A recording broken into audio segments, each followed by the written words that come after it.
কালেমা শাহাদাতের সাক্ষী দেবে, ওই ব্যক্তিটা আর স্বাধীন থাকবে না, সঙ্গে সঙ্গে পরাধীন হয়ে যাবে। মুসলমান এত দুর্বল জাতি পৃথিবীতে আর কেউ নাই।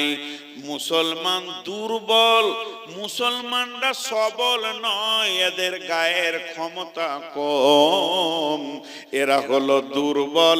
এরই জন্য মুসলমানের মূল্য বেশি, দাম বেশি।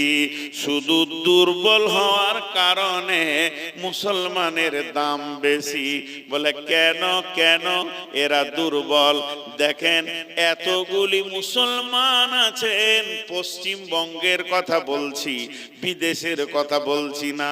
কত মুসলমান দোকান করেছে, আর তার দোকানে আপনি যাবেন, মাল কিনবেন, কাগজে মালটা দিয়ে মুড়িয়ে দেবে, আপনাকে ধরিয়ে দেবে, মাল নিয়ে নেবেন, চলে যাবেন। কাগজ ব্যবহার করে, পেপার ব্যবহার করে।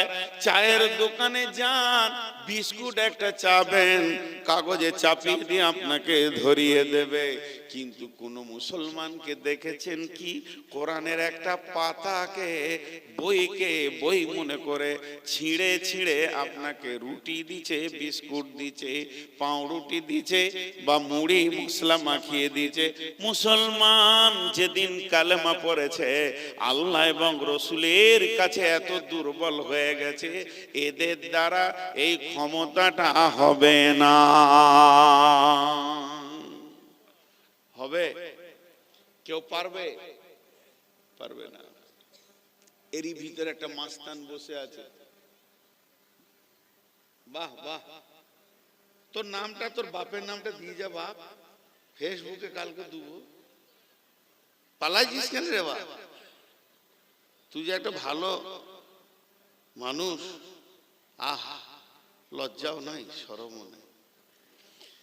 তো মুসলমান দুর্বল কেন? মুসলিম, মুসলিম শব্দের অর্থকে প্রকাশ করতে গিয়ে আল্লাহ রসুল একটা উদাহরণ দিয়েছেন। এই উদাহরণটা কার? উদাহরণটা দিয়েছেন রাসূলুল্লাহ সাল্লাল্লাহু আলাইহি ওয়াসাল্লাম।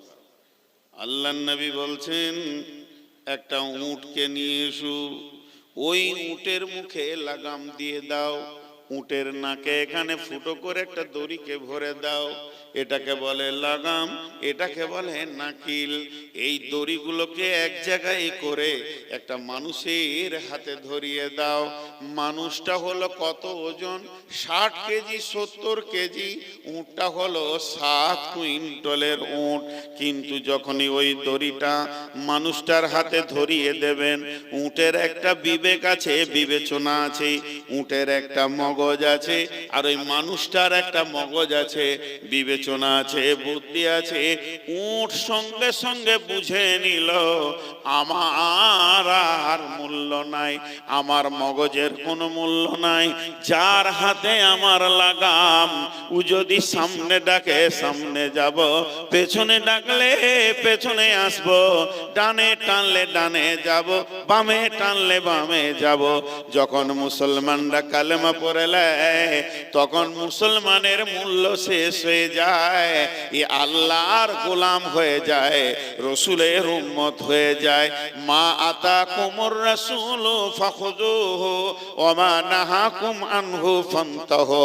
আল্লাহ তাবারাক ওয়া তাআলা যা বলছেন, নবীজি যা বলছেন সেটা তুমি ধরো, আর নবীজি আর আল্লাহ যেটা মানা করছেন এর বাইরে তোমার পা রাখা যাবে না।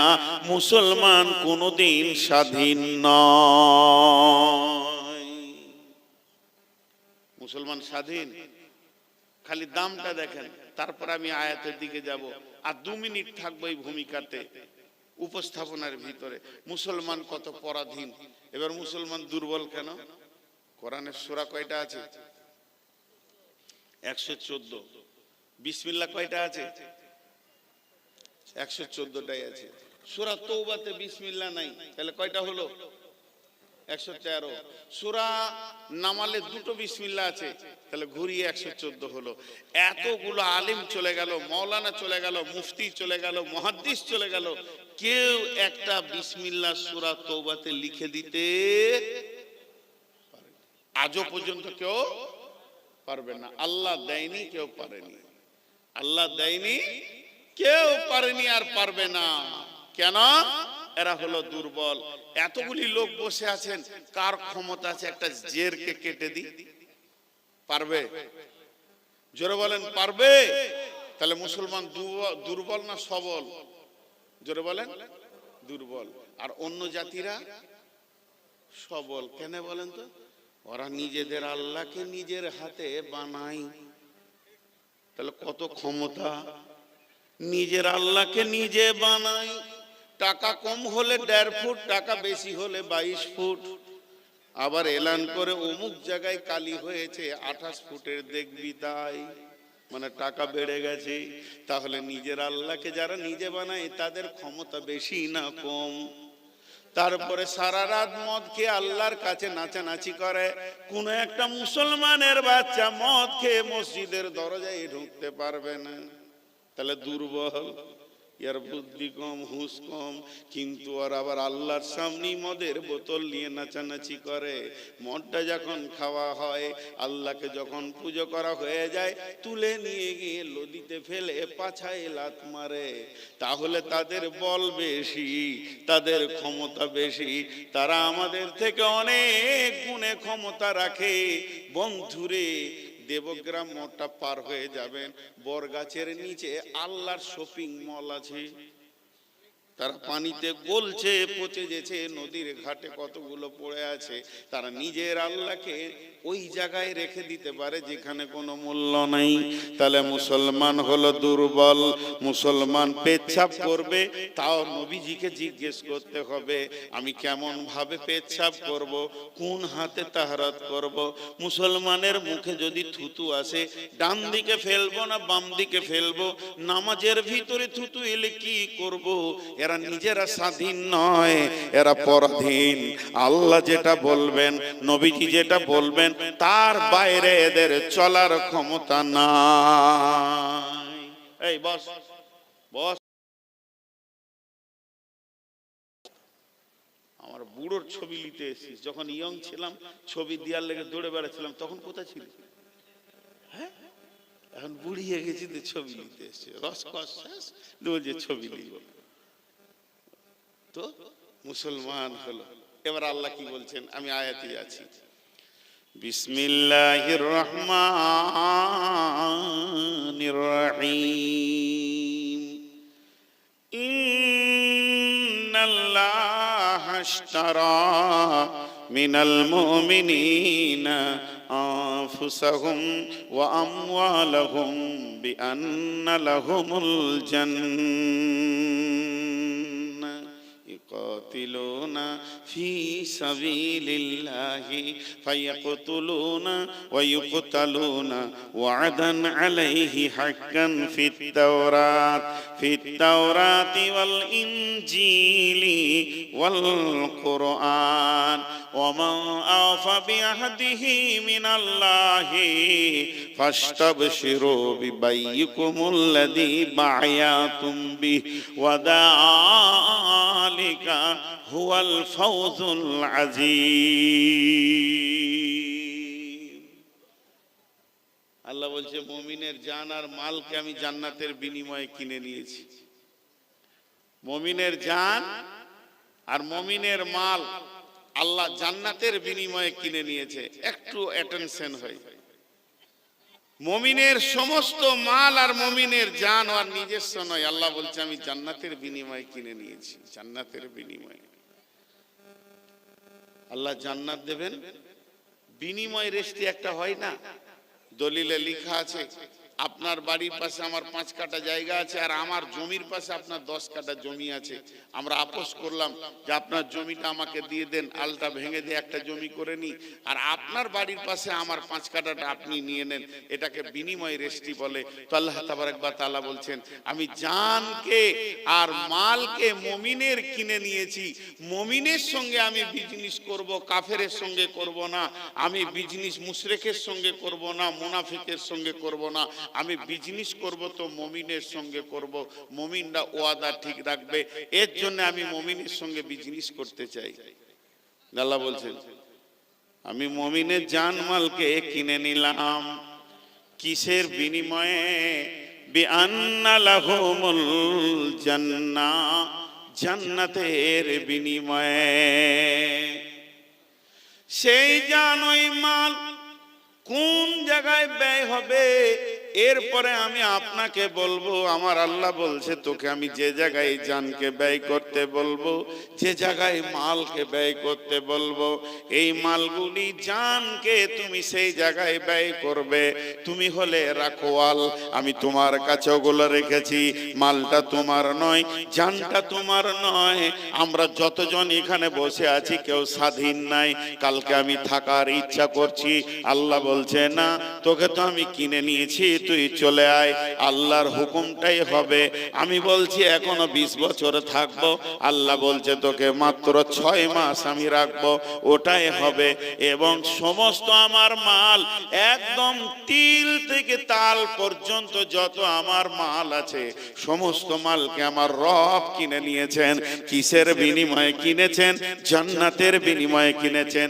আল্লাহ বলছে, তুই এক হাতে আমাকে তোর জান আর মাল দে, আর আমি আল্লাহ তোকে আর এক হাতে আমার জান্নাতকে তোর হাতে তুলে দিব। অতএব জান্নাতের বিনিময়ে কিনে নিয়েছি। ইকাতিলুনা ফি সাবিলিল্লাহ, আল্লাহর রাস্তায় গিয়ে তোকে জিহাদ করতে হবে। এই জান আর মাল নিয়ে আল্লাহ দ্বীনকে আগে বাড়ানোর জন্য তোকে মেহনত করতে হবে। ইকাতিলুনা ফি সাবিলিল্লাহ ফায়াকতুলুনা ওয়া ইউকতালুনা, প্রয়োজন হলে তুই কতল করে পিস পিস বানিয়ে দিবি রে। আবার প্রয়োজন হলে তুই নিজে কতল হয়ে যাবি। মেন হচ্ছে আমার দিনটা যেন ঠিক থাকে। আমার দিনের জন্য তোকে বানিয়েছি। এই পৃথিবীতে আমি আলু চাষ করতে চাই নাই, এই পৃথিবীতে আমি কচুর চাষ করতে চাইনি, এই পৃথিবীতে আমি ধান গম ধুনে জিরে চাষ করতে চাইনি। আমি রব যেটা চেয়েছি, আমার কোরআনের চাষ সারা পৃথিবীতে চলবে। এই চাষটা তোদের কি করতে হবে? তোদের রক্তে এটা পৃথিবীতে এসেছে, তোদের রক্তের বিনিময়ে টিকে থাকবে। আবার তোদের এই রক্তে পৃথিবীতে এটা বপন হবে।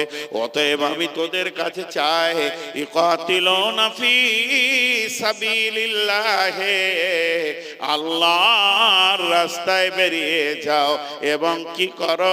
মানুষকে তুমি কতল করে দাও, কেটে দাও, পিস করে দাও। আর কি করো? ফায়াকতুলুনা ওয়া ইউকতালুনা, প্রয়োজন যদি হয় তোমাকে কতল হতে হবে, তাতেও তুমি রেডি হয়ে যাও। বিশ্বনবী এশার নামাজ পড়ে বললেন, বসে যাও। সাহাবীরা বসে গেলেন। আল্লাহর নবী বয়ান দিলেন। বয়ান দেওয়ার পর বলছে, যায়েদ কোথায় আছো? এ যায়েদ, তুমি কোথায় রয়েছো? যায়েদ বললেন, লাব্বাইক সাদাক রাসূলুল্লাহ, আমি রেডি হয়ে আছি। এরপর আল্লাহর নবী বললেন, যায়েদের পর জাফর ইবনে আবি তালেব, তুমি কোথায় আছো? আবু তালেব বললেন, লাব্বাইক রাসূলুল্লাহ, আমিও হাজির আছি। এরপরে নবীজি বললেন, যায়েদের পর আবি তালেব, যায়েদের পর জাফর ইবনে আবি তালেব। এরপরে নবীজি বলছেন, আব্দুল্লাহ ইবনে রাওয়াহা, তুমি কোথায় আছো? আব্দুল্লাহ ইবনে রাওয়াহা মজলিসে দাঁড়িয়ে বললেন, ইয়া রাসূলুল্লাহ, আমিও রেডি আছি। বিশ্বনবী বললেন, নিজের নিজের আত্মীয়র সঙ্গে মোলাকাত করে নাও। আগামী কাল সকালে উঠে তোমরা তবুকের অভিযানে বেরিয়ে যাবে। সেখানে বেঈমানরা কোরআনকে পৃথিবী থেকে তোলার জন্য রেডি হয়ে গেছে। আর তোমাদের বসে থাকা চলবে না। উঠো, তোমরা জাগো, মুসলিম জাগো, চলো ওই জায়গায় তোমাদের আমাদেরকে পৌঁছাতে হবে। হযরতে যায়েদকে বললেন, যায়েদ আমি তোমাকে প্রধান সেনাপতি করে পাঠালাম, তোমার পরে জাফর ইবনে আবি তালেব মুতার যুদ্ধে তবুকের যুদ্ধে দ্বিতীয় সেনাপতি হবে। তখন যায়েদ বুঝে নিল এই পৃথিবীতে আমি আর থাকবো না, শেষ হয়ে গেছে, পৃথিবী থেকে আমাকে আল্লাহর জন্য পেয়ারা হয়ে চলে যেতে হবে, কোরআনের জন্য দুনিয়া ছেড়ে দিতে হবে। বিশ্ব নবী বললেন দ্বিতীয় সেনাপতি করলাম জাফর ইবনে আবি তালেব। জাফর ইবনে আবি তালেবের পর 3 নম্বর সেনাপতি করলাম আব্দুল্লাহ ইবনে রাওয়াহাকে। যখন এই কথা বলা, জাফর ইবনে আবি তালেব বুঝে নিলেন আমার জীবনের শেষ ঘন্টা বেজে গেছে, আর আমি পৃথিবীর শান্তি নিব না, আর আমি পৃথিবীতে থাকবো না, আমার যাওয়ার পালা পড়ে গেছে। এরপরে বিশ্বনবী বললেন জাফর ইবনে আবি তালেব হবে তৃতীয় সেনাপতি। যুদ্ধের ময়দানে তোমরা চতুর্থ সেনাপতিটা তৈরি করে লিও, আমি তোমাদেরকে বলে দিলাম, আমি 3 খানা বানিয়ে দিলাম। তখন জাফর ইবনে আবি তালেব বুঝে নিলেন আমার জীবন শেষ হতে চলেছে, আর আমি রাসূলুল্লাহ, ইয়া রাসূলুল্লাহ মাঝকে নিলেন, আমাকে যদি না নেন আমি তো একা পড়ে যাব, জান্নাতে চলে যাবে, এটা কেমন করে হয়? বিশ্বনবীকে তখন বলছেন মুবাব্বাস আপনি মাঝকে নিলেন কেন? তখন বলে আচ্ছা ঠিক আছে, তুমি আর একটু বড় হও, তোমাকে এর পরে তোমাকে একটা সুযোগ দেওয়া হবে। তখন মুবাব্বাস বলছেন ইয়া রাসূলুল্লাহ মাঝকে বলেন আমার সঙ্গে লড়াই করবে, যদি ওকে তুলে আছাড় না মারতে পারি তাহলে আমাকে নিবেন না। বলে ঠিক আছে, তোমরা 2 জনে লড়াই করো, যে জিতবে তাকেই নেওয়া হবে। মাঝের গলাটাকে মুবাব্বাস ধরেছে, কানে কানে ফিসফিস করে বলছে ভাই তুই তো বড় ভাই, আমি হলাম ছোট ভাই, তুই আগে জান্নাতে চলে যাবি, আমি পেছনে পড়ে যাব, এটা কেমন করে হয়? তুই আমাকে ছেড়ে কেমন করে জান্নাতে থাকবি রে? একসঙ্গেই তো ঘোরাফেরা করি, তাহলে একটা কাজ কর, তুই আমাকে তুলে একটা আছাড় মেরে দে, তারপরে তুই সুযোগ দিবি, শরীরটা ঢিল করবি, আমি তুলে তোকে একটা আছাড় মারবো, তুই একবার আমাকে মারবি, তোকে একবার আমি মারবো। বিশ্বনবী কি ফাইসালা দেয় দেখবো। ঘটনা তাই ঘটলো, মাছ মুবাব্বাসকে তুলে একটা আছাড় মারলো, পাল্টা মুবাব্বাস মাছকে ধরে একটা আছাড় মেরে দিয়েছে। 2 জন ধুলো মেখে দাঁড়িয়ে আছে। বিশ্বনবী বলছেন চলো তোমাদের 2 জন কি পারমিশন দেওয়া হলো। এবার তারা 2 জন কাঁধে তলোয়ার নিয়ে ওহুদের প্রান্তে চলে গেছে। ওহুদের প্রান্তে ঘুরতে ঘুরতে কাকে পাবো কাকে পাবো, 2 ভাই বলছে আবু জাহেলকে দুনিয়া ছাড়াবো, রসুলকে বড় কষ্ট দিয়েছে আবু জাহেল। আমি মায়ের কাছে শুনেছি, আব্বার কাছে শুনেছি আবু জাহেল বড় কষ্ট দিয়েছে। সাহাবীদের ভিতরে খুব ঘোরাঘুরি করছে। বড় সাহাবীরা বলছে তোরা ছোট মানুষ একটু চুপ থাক, এত বাড়াবাড়ি কেন? কাজের কাজ যখন শুরু হবে তখন দেখা যাবে। বলে চাচা আমাদের আর বাচক মানছে না, তর সইছে না, একবার আবু জাহেলকে দেখিয়ে দাও। এইভাবে গিয়ে জামার কোন ধরে টানছে, কার জামা ধরে টেনেছিলেন? আব্দুর রহমান ইবনে আওফের জামা ধরে টানছে। বলে চাচা আবু জাহেল কোনটা? বলে আবু জাহেল কি করবি তোরা? জানিস কত বড় বীর, কি করবি তোরা? বলে ওইটা কি খাবো, ছোটখাটো খাবো না। আল্লাহ যখন বলল, আব্দুর রহমান ইবনে আওফ বলছে ওই যে ঘোড়ার ওপরে যে মাস্তানটা সিনা উঁচু করে বসে আছে ওটা আবু জাহেল। 2 জন চলে গেল, একদম ওদের ভিড়ে ঢুকে গেল, এমনি করে নিচে থেকে বলছে তুমি আবু জাহেল? বলে হ্যাঁ আমি আবু জাহেল। সত্যি তুমি আবু জাহেল? বলে হ্যাঁ আমি আবু জাহেল। কি আর করছে না, ছোট ছেলে তো, ওই লাগে আবু জাহেল তো গুরুত্ব দিচ্ছে। তুমি যে নবীজিকে মেরেছিলে সেই আবু জাহেল? বলে হ্যাঁ আমি সেই আবু জাহেল। তুই যাকে খুঁজছিস আমি সেই আবু জাহেল। মাছ বলছে তোকে আর লয়, মারলো, কোপ পায়ে গিয়ে কোপ পড়লো। তখন আবু জাহেল বুঝে নিয়েছে ওরে বাবা ছোট মরিচ হলে কি হবে, ঝাল তো অনেক বেশি রয়েছে দেখছি। মাঝের যখনই দাঁত পড়েছে সঙ্গে সঙ্গে মুবাব্বাস আর একটা কোপ মেরেছে। আবু জাহেল ঘোড়া থেকে নিচে পড়ে গেল। যেই নিচে পড়ে গেল বলে আর কি আর করা যাবে না। আবু জাহেল মাঝের এখানে একটা কোপ মারলো, হাতটা লটকে গেছে, সামান্য চামড়াতে আটকে আছে, এরকম লড়ছে। মাছ কি করলো, এই হাতটা আমার ডিস্টার্ব করছে বলে পায়ে রেখে টেনে ছিঁড়ে দিয়ে এক হাতে দুই ভাই আবু জাহেলকে মাটিতে শুইয়ে দিল। কেউ কেউ বলে ওই অবস্থায় একজন বড় সাহাবী গিয়ে আবু জাহেলের দেহ থেকে মাথাটা আলাদা করে দিয়েছিলেন। কোন ঐতিহাসিকবিদরা বলছেন না, মাজ আর মোমাব্বাজ দুইজন শিশুকে দিয়ে আল্লাহ আবু জাহেলের মতো মাস্তানটাকে কবরে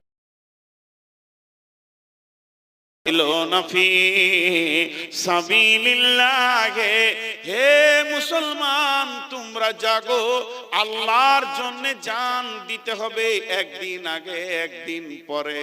এত ভিজে বিড়াল হলে হবে না, তাহলে তোমরা লুটে লুটে সব চলে যাবে। আল্লাহ তাবারাক ওয়া তাআলা বললেন, তোদের জানকে আমি কিনে নিয়েছি, জান দিবি তো জান্নাতুল ফেরদাউস পেয়ে যাবি, কারণ জান্নাত তোদের জন্য অপেক্ষা করছে, হুর পরীরা তোদের জন্য গান গাইছে। হে মুজাহিদের দল, ফি সাবিলিল্লাহি বিআমওয়ালিহিম ওয়া আনফুসিহিম, আল্লাহ তাবারাক ওয়া তাআলা বলছেন, আমি তোদের জান এবং মালকে কিনে নিয়েছি। হাজী ভাই, একদম বিরক্ত হবেন না, বসেন বসেন বসেন। এমন কিছু শীত আসেনি, যথেষ্ট পরিমাণে এখন মানুষের শীত কমে গেছে। এ তো গেল একটা। জি, আল্লাহ তাবারাক ওয়া তাআলা কিয়ামতের মাঠে বিচার নেবেন। কেমন বিচার নেবেন? তুমি মাল কোথা খরচা করেছো আর জান কোথা খরচা করেছো। জান কোথা খরচা করতে হয় আমাদের জানা নাই, আর মাল কোথা খরচা করতে হয় এ জ্ঞানটাও আমাদের নাই। ছোট দুটি আরো ঘটনা আপনাদেরকে শোনাতে চাই, কিন্তু মানুষ ব্যাপক হারে উঠছে, কেন উঠছে বুঝতে পারছি না। আজকের বায়ান কি আপনাদের বিরক্ত লাগছে নাকি? তার জন্য আজকের বায়ান খালি জিহাদের উপরে বলবো, নিয়ত করে নিয়েছি, তাতে আপনাদের যতই বিরক্ত লাগুক। কারণ জিহাদ নামে বক্তব্যটা আমাদের কাছে বিলুপ্ত হয়ে গেছে, যে সাহাবীরা কিভাবে দ্বীনকে এনে আমাদের হাতে তুলে দিয়েছেন। জি ভাই, একটু ভাবেন, একটু। আমাকে ডাকছে কে? ও আচ্ছা আচ্ছা আচ্ছা আচ্ছা, আপনাদের বিরক্ত লাগছে নাকি? এবার একটা ঘটনা শুনেন। ঘটনা দেখেন সাহাবীদের সাহস কেমন ছিল। আল্লাহ জান কি কিনে নিয়েছেন। আর ওখানে কি বলছেন? ইয়া আইয়ুহাল্লাযীনা আমানু, হে ঈমানদারেরা, হাল আদুল্লুকুম আলা তিজারাতিন তুনজিকুম মিন আযাবিন আলীম, তোমাদেরকে কি এমন একটা ব্যবসা শিখিয়ে দেব না, যে ব্যবসাটা করলে তোমরা আযাবে আলীম থেকে বেঁচে যাবে। তুমিনুনা বিল্লাহি ওয়া রাসূলিহি ওয়া তুজাহিদুনা ফি সাবিলিল্লাহি বিআমওয়ালিকুম ওয়া আনফুসিকুম, যালিকুম খায়রুল লাকুম ইন কুনতুম তা'লামুন। তোমরা আল্লাহর রাস্তায় বেরিয়ে যাও, নিজের জান আর নিজের মালকে নিয়ে ঝাঁপ দিয়ে পড়ে যাও। জান যাবে তো শহীদ, বেঁচে থাকবে তো গাজী। তুমি এত দামি হয়ে যাবে আল্লাহর কাছে, আর এই জান মাল দিয়ে দ্বীনকে বাঁচানোর নামই হলো তুমি একজন প্রকৃত মুমিন। আমার সঙ্গে যে ওয়াদা করেছো, বিবাইয়িকুমুল্লাযী বায়াতুম বি ওয়া যালিকা হুয়াল ফাওজুল আযীম। আল্লাহ তাবারাক ওয়া তাআলা বলেন, কে এমন আছো আমার সঙ্গে ব্যবসায় বসবে বলো, আমি তোমার সঙ্গে ব্যবসা করতে রাজি আছি। ওয়াদান আলাইহি হাক্কান ফিত তাওরাতি ওয়াল ইনজিলি ওয়াল কুরআন।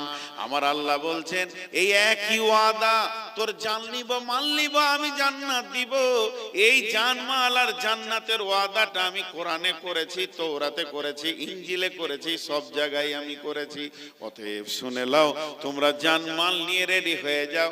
আমি আল্লাহ যখন তোমাকে ডাকবো, তখনই তোমাকে কাজে লাগতে হবে। ছোট্ট একটা উদাহরণ দিই আপনাদের সামনে। আমি একটা খাসি কিনেছি আপনাদের এই বিলকুমারীতে। উদাহরণটা মন দিয়ে শুনবেন। মনে অনেক আশা আছে যে খাসিটাকে সামনে কোরবানিতে আল্লাহর রাস্তায় জবাই করব, ওটাকে কোরবানি দিব। দিয়ে যার কাছে খাসিটা কিনেছি সে আমার কাছে 20,000 টাকা দাম নিয়েছে, তার সাথে দাম দর কমপ্লিট 20,000 টাকা দিয়ে দিলাম। খাসিটা তার ঘরে আমি রেখেছি, বললাম ভাই আপনি জমা রাখবেন, আমি 300 করে টাকা আপনাকে দিয়ে দিব, পার ডে 10 টাকা করে দিব আমার খাসিটা রাখার জন্য, আর আমার যখন দরকার হবে তখন নিয়ে যাব।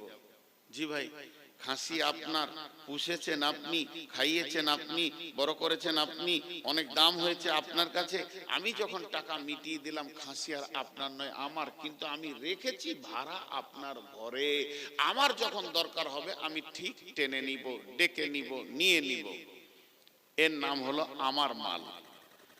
এরপরে আমি নিয়ত করেছিলাম কি কোরবানিতে দিব, কিন্তু আজকে রাত্রিতে আমি বাড়ি গিয়ে দেখছি বাড়িতে খবর আলাদা, কালকে আমার বাড়িতে লোক আসবে 3 দিন পর। কালকে আমি শুনলাম 3 দিন পর আমার মেয়েকে আমার ছেলেকে দেখতে আসবে, তো আমি খুশি হয়ে গেলাম যে খাসিটা কাজে লাগিয়ে দিই এখন।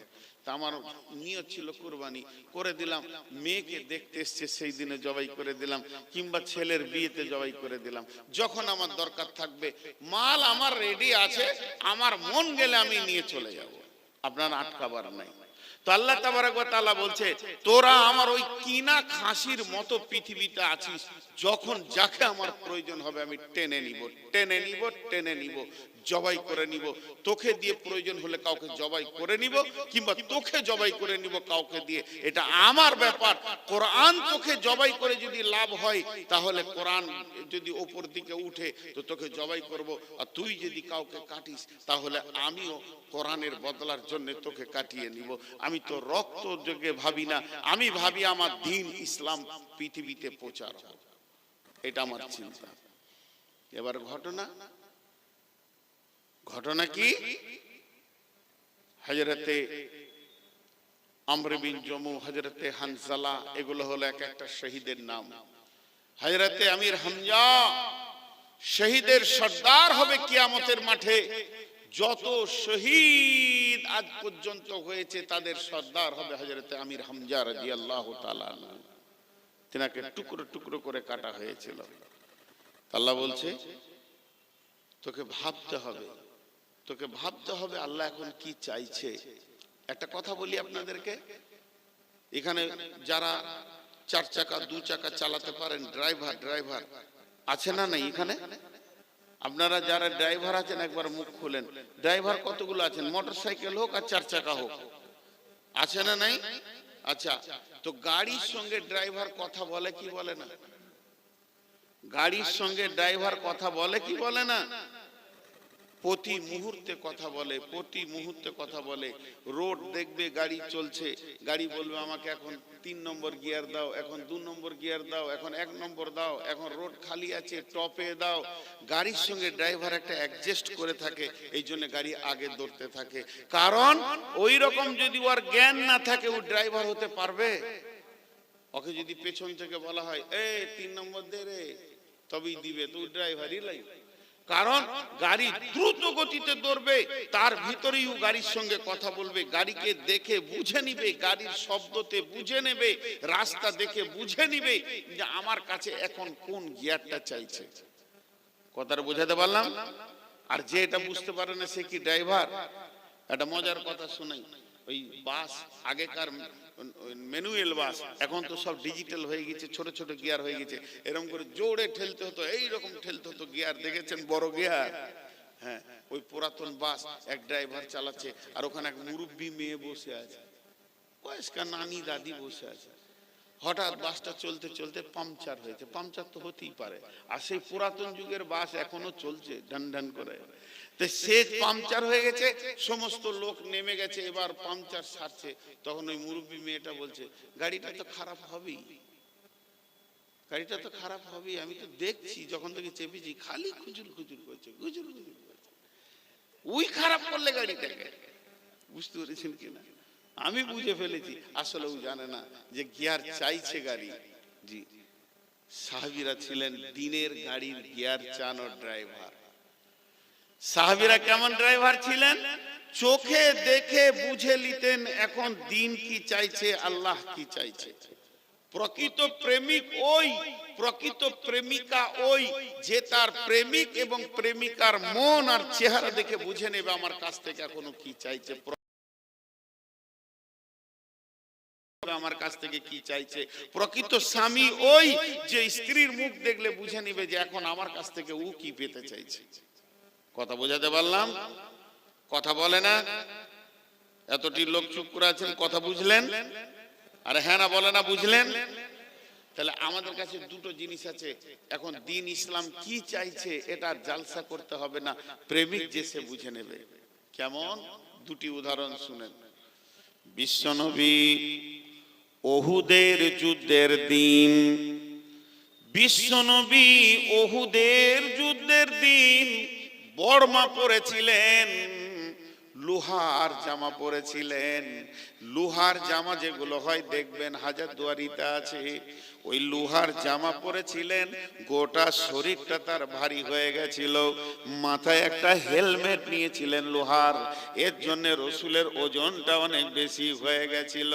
স্বাভাবিকতা থেকে বেশি হয়ে যাওয়ার কারণে রসুল চলাফেরা করছে, যুদ্ধ পরিচালনা করছে, কোন দিকে কাকে পাঠাবো, কোন দিক থেকে খবর নিব যে বেঈমানেরা কোথা রয়েছে, নানা রকম নবীজি চিন্তা করছেন। সামনে একটা উঁচু পাথর রয়েছে, বিশ্বনবী ভাবছেন এই পাথরে যদি আমি একবার উঠতে পাই, এই রাস্তাটা যদি আমি হাঁটতে পাই, তাহলে কাফেরদেরকে পরিলক্ষণ করে নেওয়া হবে তারা কোন জায়গায় কি অবস্থায় আছে। কিন্তু নবীজির শরীরটা এত ভারী হয়ে গেছে, স্বাভাবিক পাথরে উঠতে পারবে না, পাথরের কাছে যেছে আর আসছে। এই দৃশ্যটা কে দেখেছেন? কে দেখেছেন? কে দেখেছেন? হযরতে তালহা রাদিয়াল্লাহু তাআলা আনহু দেখেছেন। বিশ্বনবী তালহাকে ডাকেনি, বিশ্বনবী তালহার কাছে যুক্তি নেননি যে পাথরে কেমন করে উঠব।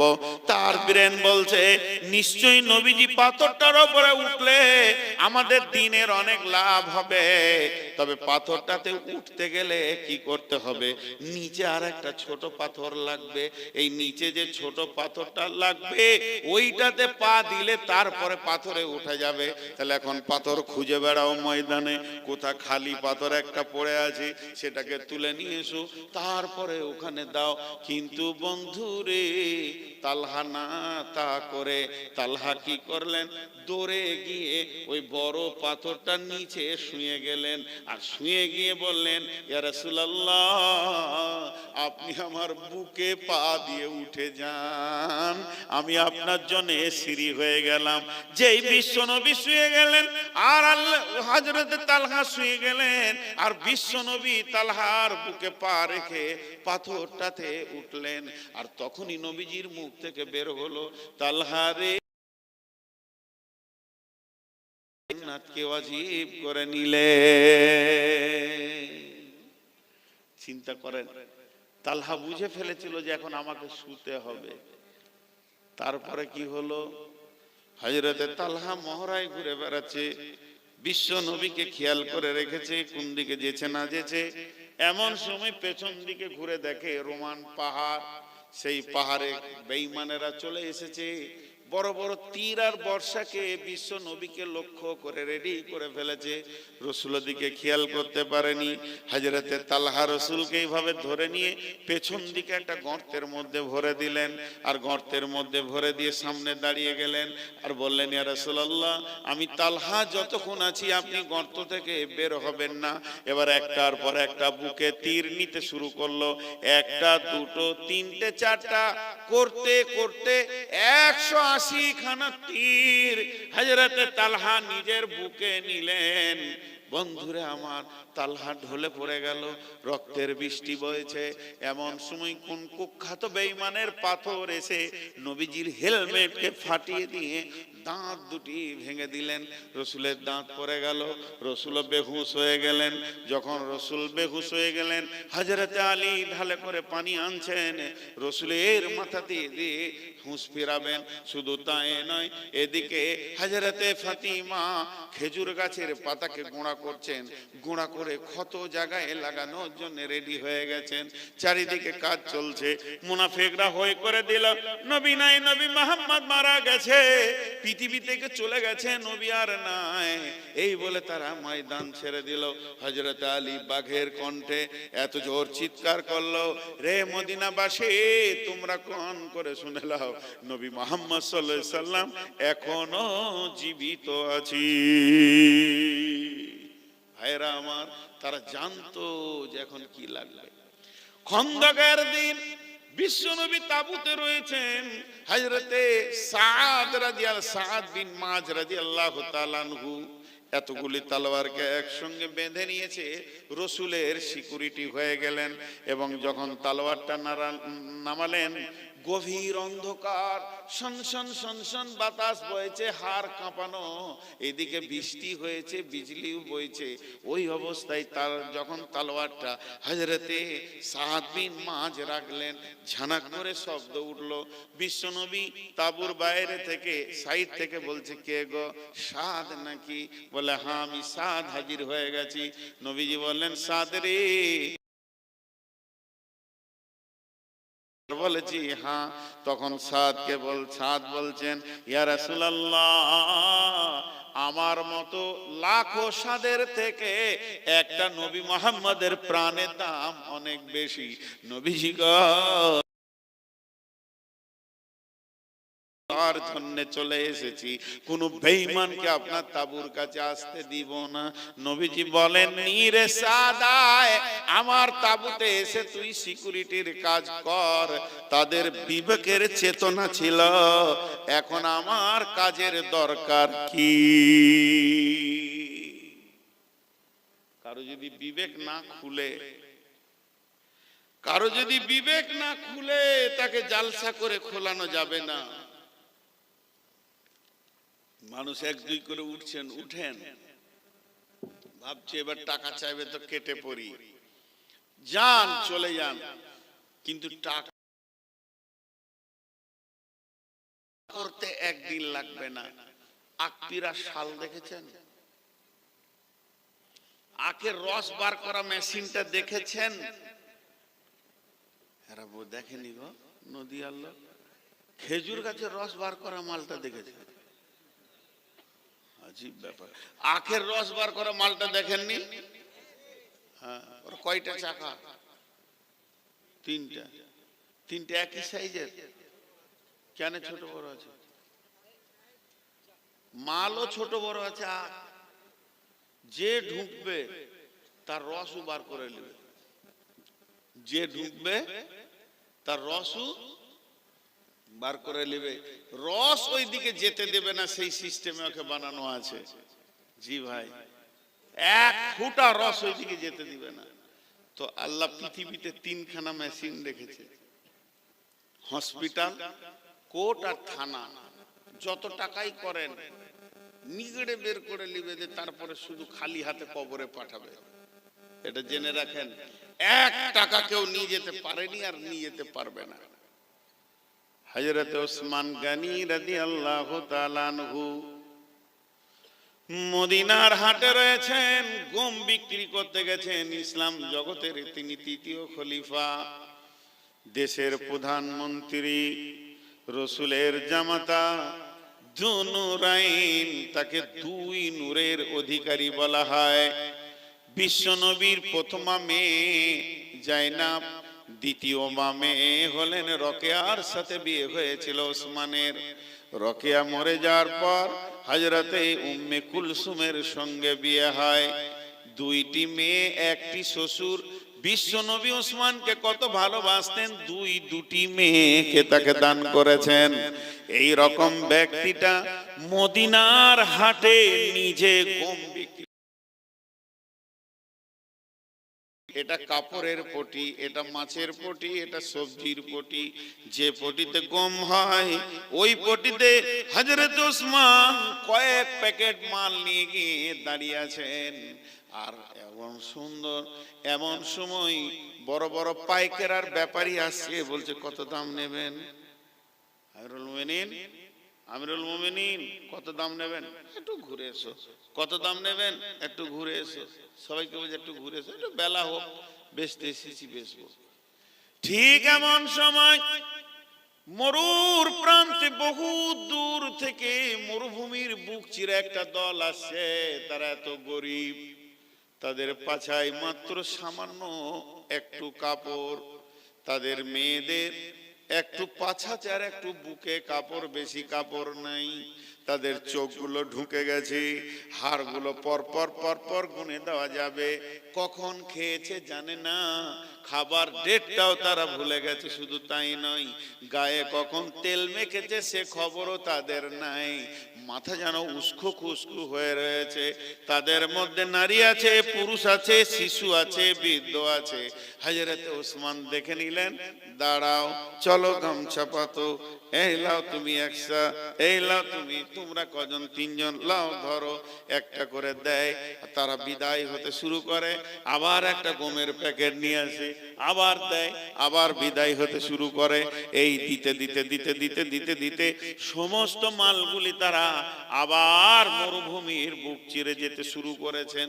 যখন তারা রিটার্ন যেতে শুরু করেছে, তখন ওই বেঈমান কাফের যারা ছিল, যারা আপনার কিনা বড় বড় ব্যাপারী ছিল, তারা এসে বলছে, ও নবীর জামাতা ওসমান, তারা কত দাম দিয়েছে যে তাদেরকে আপনি মালগুলো দিলেন, আমাদেরকে দিলেন না? তারা তো ঠিক মতো খেতে পায় না, পরনে তো ঠিক মতো কাপড় নাই, না আছে তাদের শরীরে কোনো তেল, এরা কত দাম দিয়েছে একবার বলেন। হযরত ওসমান বললেন, আজকের বিজনেসটা আমি মানুষের সঙ্গে করিনি, আমি আল্লাহর সঙ্গে করেছি। আমি জান্নাতের বিনিময়ে গমটা বিক্রি করেছি রে ব্যাপারীর দল। তোমরা গোটা পৃথিবী বিক্রি করে জান্নাতের একটা ইট কিনতে পারবে না। তাই আমার আল্লাহ বলেন, হে মানবকুল, পৃথিবীর বুকে তুমি বিচরণ করছো, কিন্তু বিবেক দিয়ে দেখে নাও এখন আমাকে কি লাগবে। এই জিনিসটা তোমার বিবেককে জিজ্ঞেস করো।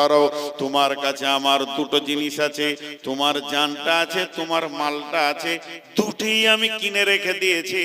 আর আমার কাছে একটা জিনিস আছে, তুমি কিনে রেখে দিয়েছো, তার নাম হলো জান্নাত।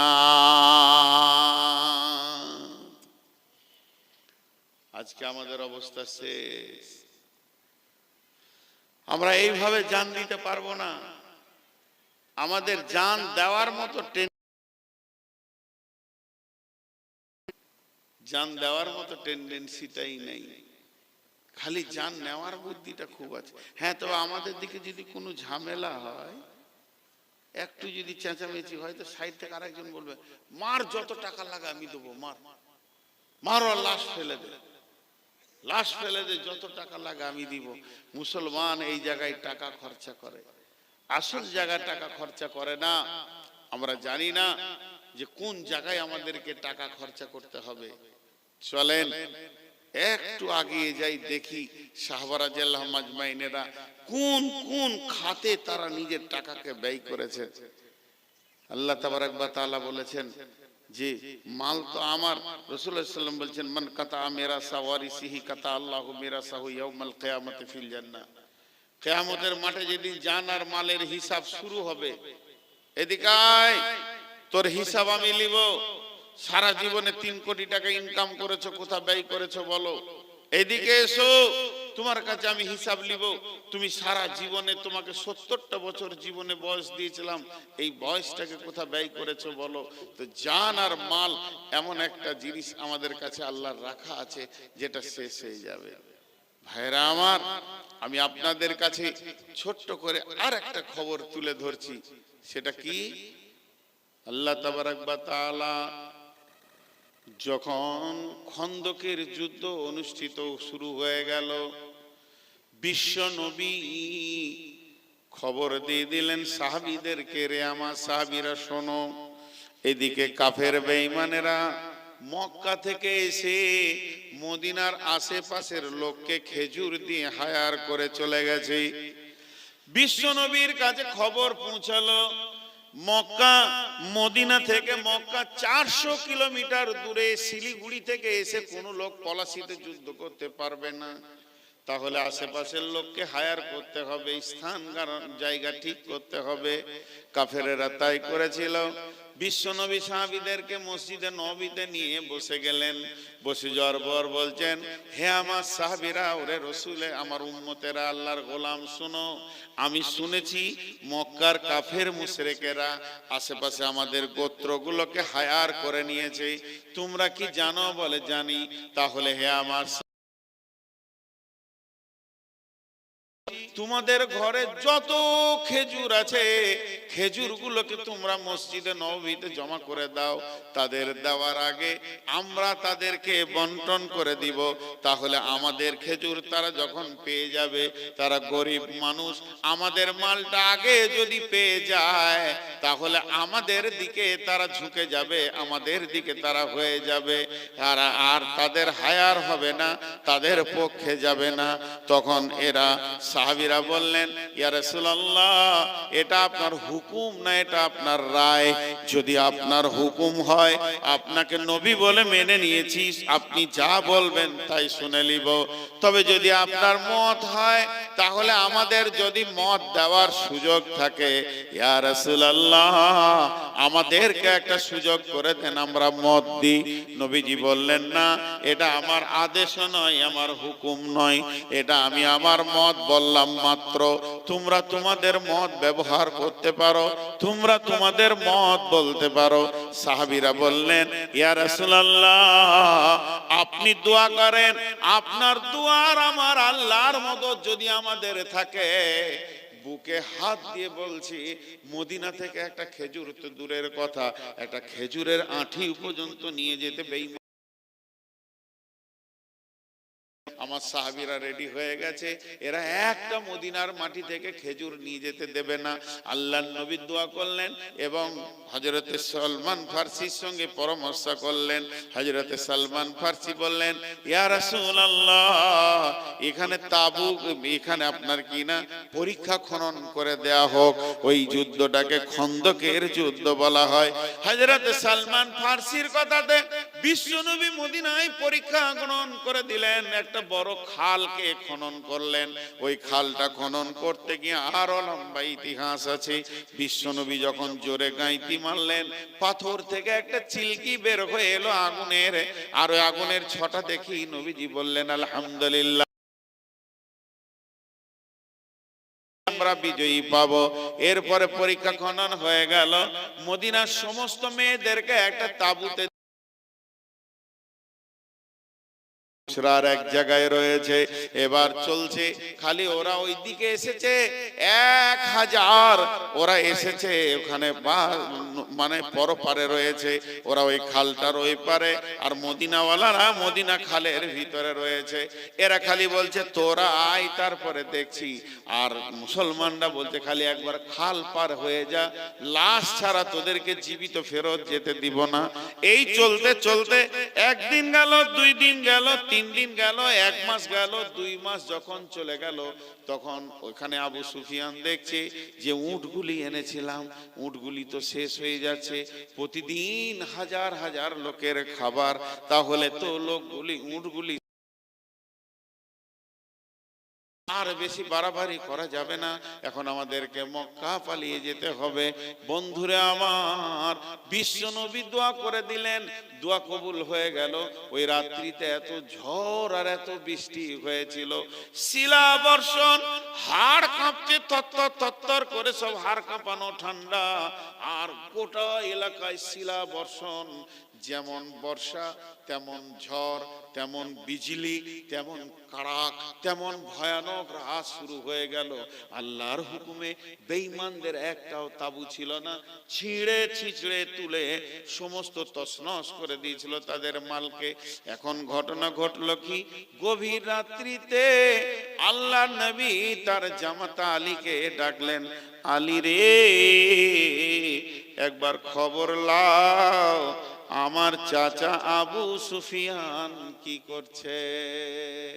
হযরত আলী গেলেন, ধীরে ধীরে ধীরে ধীরে আঁধারে গিয়ে দেখছেন খালের ওই পারে আবু সুফিয়ান এমনি করে বসে থুত্তু থুত্তু থুত্তু থুত্তুর করে কাঁপছে, একটা তাঁবুর গায়ে বসে আছে।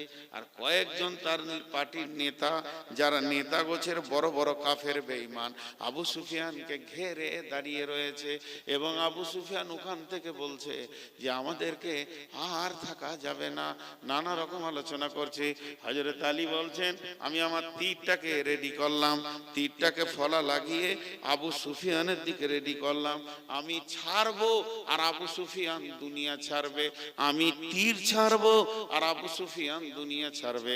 আমি যদি সেদিন তীরটা ছেড়ে দিতাম তাহলে আবু সুফিয়ান ফাতে মক্কার পর কালেমা পরে ঈমান এনেছিল, ওর দ্বারা আর ঈমান আনা সম্ভব হতো না, জাহান্নামে চলে যেত। কিন্তু আমি তীরটা ছাড়তে পারলাম না। আমার বিবেকের ভিতরে একটা চেতনা এলো, নবীজি আমাকে মারতে বলেনি, দেখতে বলেছে। আমি নিজে স্বাধীন কিভাবে মারতে পারি। যখন এই কথা মাথায় চলে এলো, আমি তীরটার ছাড়লাম না। নবীজিকে এসে সমস্ত ঘটনা শুনিয়ে দিলাম। ইয়া রাসূলুল্লাহ, আপনার চাচা থরথর করে কাঁপছি। এই কথা যেই বলা, হযরতে